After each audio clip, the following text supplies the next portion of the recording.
Subscribe to our channel and press the bell icon so that you never miss any video lessons from RAU'S IAS Study Circle. Join the official Telegram channel of RAU'S IAS Study Circle to stay updated and get all the materials on Telegram. The link to the channel can be found in the description box. Hello and welcome to Daily Prelims Practice. Here we take up MCQs based on important articles from the Hindu and the Indian Express newspaper. Topics which we are going to cover today are displayed on your screen. Let's begin the discussion. Now the first question in today's discussion is based on this news article from the Hindu newspaper. This article is related to the Supreme Court verdict by upholding the EWS quota.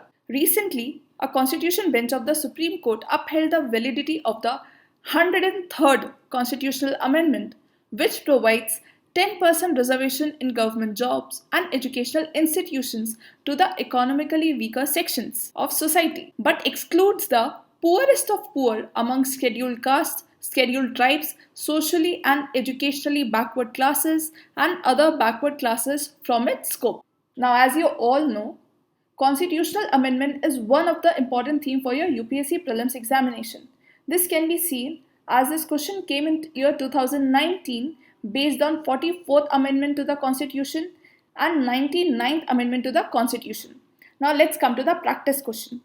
The first statement is, the Constitution 103rd Amendment provides 10% reservation in government job and all educational institutions to the economically weaker sections of society. Now, as we have already seen in the beginning, that 103rd Constitutional Amendment provides 10% reservation in government job. So this information is correct. Now come to the second half of the statement, that is all educational institutions to the economically weaker sections of society.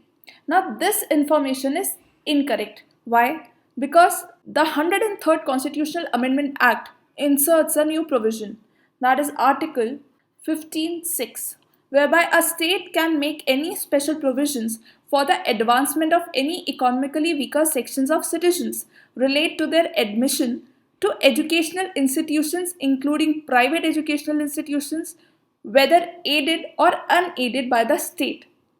However, such reservations will not apply to minority educational institutions. So here we are asking about all educational institutions. So this statement is incorrect. Now let's come to the second statement. The Constitution 44th Amendment Act 1978 placed education from the state list to the concurrent list. Now this statement is incorrect. As you all know, the Constitution 42nd Amendment Act 1978 passed during the emergency removed education from the state list and placed it as entry 25 in the concurrent list. So both these statements are incorrect. And here you have to identify the correct statement. So our correct answer is D. Neither one nor two. The answer of this previous year question is option B, 2 only. Now the next question is based on this news article from the Hindu newspaper. According to this article, the G20 presidency offers India the opportunity to contribute to the global agenda on pressing issues of international importance. Now, as you all know, important international institutions, their structure, mandate is one of the recurring theme in UPSC Prelims examination. This question on Fortaleza Declaration came in year 2015. Now let's come to the practice question.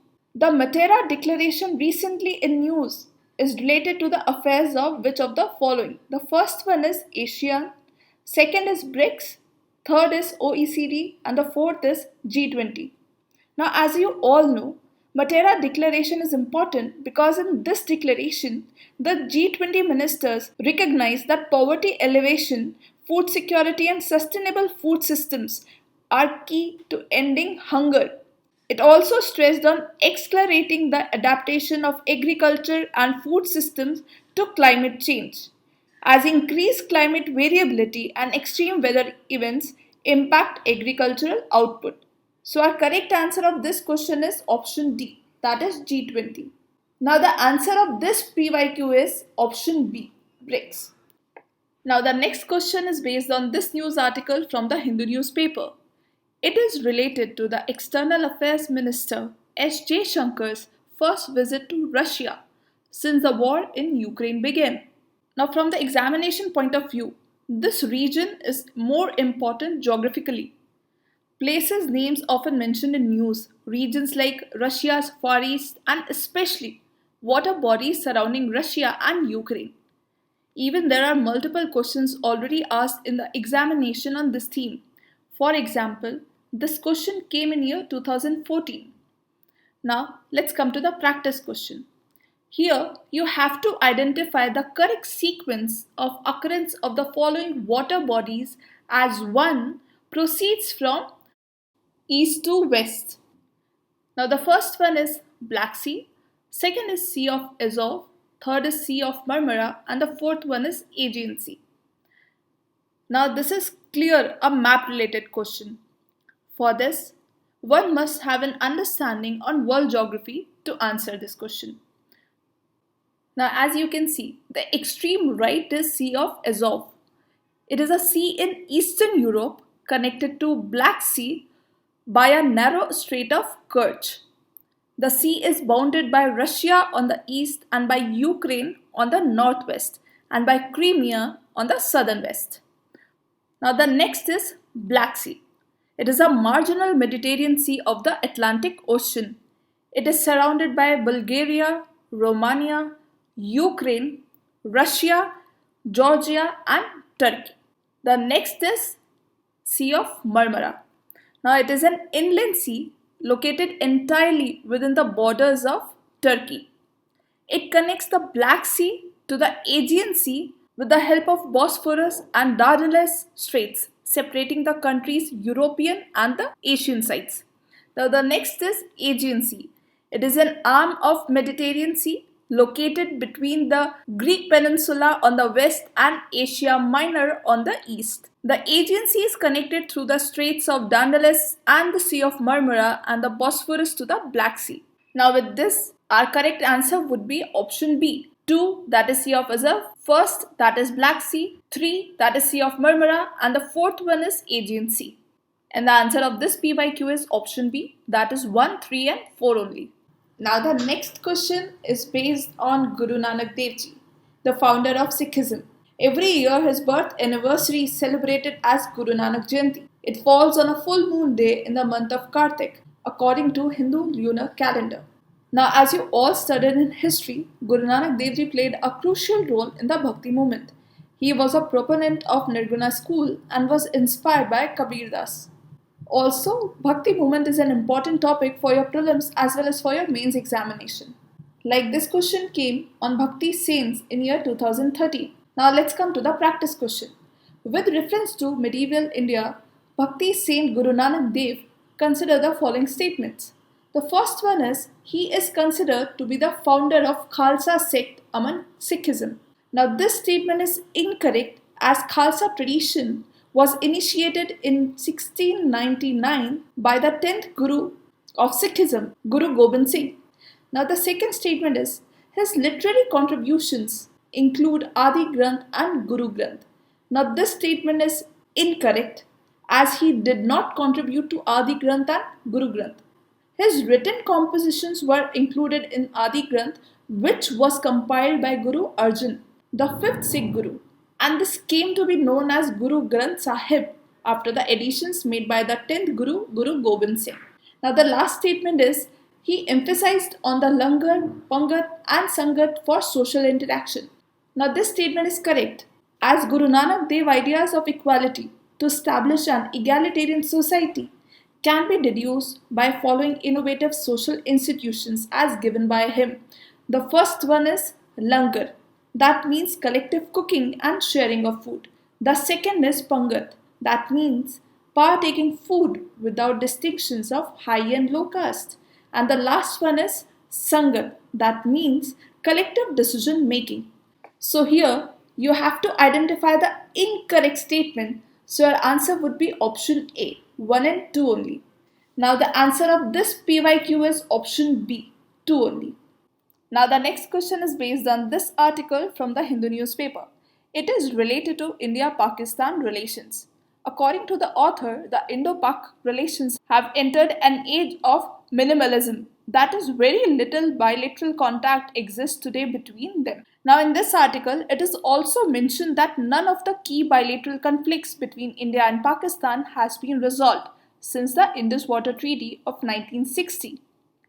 This adds to the weightage and importance of Indus Water Treaty of 1960 and Indus Water. Also, UPSC has been asking questions based on important rivers. Like this question came in 2015, which is based on tributaries of Godavari. Now let's come to the practice question. Which of the following tributaries of the river Indus are its left bank tributaries? First one is Zanskar, second is Satluj, third is Shyok, fourth is Chenab. Here you have to find out the correct answer using the code given below.